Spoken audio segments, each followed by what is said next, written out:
സലാം, നമസ്കാരം കൂട്ടുകാരെ. ഇന്നത്തെ ഈ ഫോട്ടോസ് കാണുമ്പോൾ തന്നെ അറിയാമല്ലോ, എൻ്റെ രണ്ടാമത്തെ മോളുടെ സാറ ബേബിയുടെ ഫസ്റ്റ് ബർത്ത്ഡേ ആയിരുന്നു ലാസ്റ്റ് വീക്ക്. അപ്പോൾ ചെറിയൊരു സെലിബ്രേഷൻ ഉണ്ടായി. ഒരുപാട് ആളുകളൊന്നും ഉണ്ടായിരുന്നില്ല. നമ്മുടെ ഏറ്റവും അടുത്ത ഫ്രണ്ട്സിനെ മാത്രം വിളിച്ച്, കൊറോണയൊക്കെ ആണല്ലോ, അപ്പോൾ അവരെ മാത്രം വിളിച്ചൊരു കുഞ്ഞു ഫംഗ്ഷൻ. അപ്പോൾ അതിൻ്റെ കുറച്ച് വീഡിയോസും എടുത്തിരുന്നു. അത് നിങ്ങളുമായിട്ട് ഷെയർ ചെയ്യാമെന്ന് കരുതി. പിന്നെ ഫസ്റ്റ് ബർത്ത്ഡേക്ക് കൊറിയൻസ് ഭാവിയിൽ എന്തായിത്തീരുമെന്ന് അറിയാൻ വേണ്ടിയിട്ട് കുറച്ച് റെപ്രസെൻറ്റ് ചെയ്യുന്ന ഐറ്റംസ് നിർത്തി വെച്ചിട്ട് അതിൽ നിന്ന് ഉണ്ണികളെ കൊണ്ട് പിക്ക് ചെയ്യിക്കുന്ന ഒരു പരിപാടിയുണ്ട്. ഒരു രസത്തിന് വേണ്ടി നമ്മൾ അതും ചെയ്തു കേട്ടോ. വാവയുടെ പേര് സാറ ജമീല എന്നാണ്. ജമീല എൻ്റെ ഉമ്മയുടെ പേരാണ്. എൻ്റെ ഉമ്മയുടെ ഓർമ്മയ്ക്കായിട്ടാണ് ഇട്ടത്. സാറ ബേബി, സാർക്കുട്ടി എന്നൊക്കെ നമ്മൾ വീട്ടിൽ വിളിക്കും. വേറെ ഓമന പേരൊന്നും പ്രത്യേകിച്ച് പാത്തൂനെ വിളിക്കുന്ന പോലെ വേറൊന്നും പുതിയത് കണ്ടുപിടിച്ചില്ല.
അല്ല, പാത്ത് കൊടുക്കും. സാറയ്ക്ക് കൊടുക്കാം ആദ്യം. സാറ ബർത്ത്ഡേ അപ്പൊ സാറയ്ക്ക് ആദ്യം പാത്ത് കൊടുത്ത് പാത്ത് കൊടുത്ത്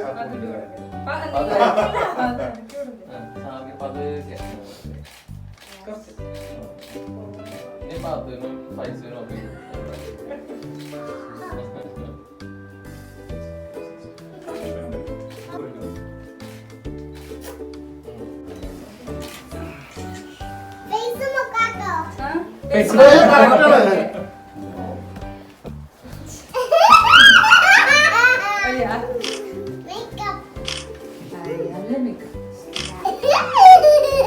പിന്നെ കുറച്ച് നേരം ചെറിയൊരു ഫോട്ടോഷൂട്ടായിരുന്നു. പൊതുവേ ഫസ്റ്റ് ബർത്ത്ഡേ ആകുമ്പോൾ എല്ലാവരും ഒരു കരച്ചിലുണ്ട്. അത് വലിയ കുഴപ്പമുണ്ടാക്കിയില്ല സാറ ബേബി. പാത്തുക്കുട്ടി ഭയങ്കര കരച്ചിലായിരുന്നു ഫസ്റ്റ് ബർത്ത്ഡേക്ക്. ലാസ്റ്റ് ഉറക്കം വന്നിട്ട് മാത്രം കുറച്ച് നേരം ഒന്ന് കരഞ്ഞേ ഉള്ളൂ മോള്.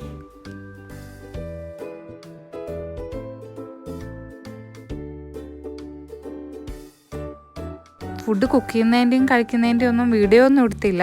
ഇതുപോലെ 2-3 ഫോട്ടോസ് മാത്രമേ എടുത്തുള്ളൂ കേട്ടോ. ഫുഡ് കഴിച്ചു കഴിഞ്ഞാണ് നമ്മൾ നേരത്തെ പറഞ്ഞില്ലേ കൊറിയൻസിൻ്റെ ഒരു നല്ല രസമുള്ള ഒരു ആചാരം, അത് വെറുതെ ഒന്നും ചെയ്തത്.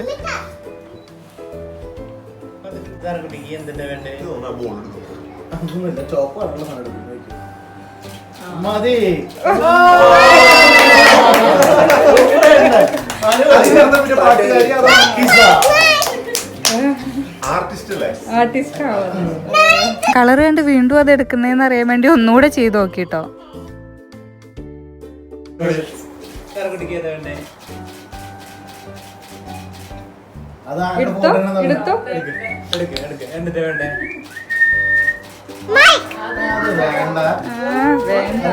സമ്മതിക്കില്ലെന്ന് തോന്നിയുള്ളൂ. പൈസ ഇരിപ്പുണ്ട്, എടുക്കണല്ലേ? ഏത് വേണം? എടുത്തോ എടുത്തോ എടുത്തോ.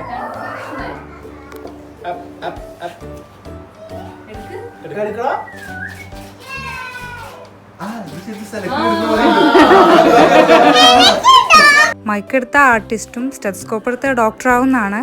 അപ്പോൾ അത് രണ്ടാ ചൂസ് ചെയ്തത്. പിന്നെ പെൻസിൽ എടുത്ത എഡ്യൂക്കേഷൻ ലെവലിൽ മുന്നേറും, പൈസ ആണെന്നുണ്ടെങ്കിൽ ബിസിനസ്സൊക്കെ ചെയ്ത് റിച്ച് ആവും. അങ്ങനെ കുറേ രസമായിട്ട് തോന്നിയതുകൊണ്ട് നമ്മൾ ചുമ്മാ ഒന്ന് ചെയ്ത് നോക്കിയതാണ്. ഇന്നത്തെ വീഡിയോ അപ്പോൾ എല്ലാവർക്കും ഇഷ്ടമായെന്ന് കരുതുന്നു. നിങ്ങളുടെ പ്രാർത്ഥനയും സപ്പോർട്ടും എപ്പോഴും ഉണ്ടാവണം കേട്ടോ. നമ്മുടെ ചാനൽ സബ്സ്ക്രൈബ് ചെയ്യാൻ മറന്നു പോകരുത്. അതുപോലെ എല്ലാവരും ലൈക്ക് ചെയ്യാനും ഷെയർ ചെയ്യാനും ഒന്നും മറക്കരുത് കേട്ടോ. പിന്നെ മറ്റൊരു വീഡിയോ ആയിട്ട് വീണ്ടും കാണാം. Thanks for watching.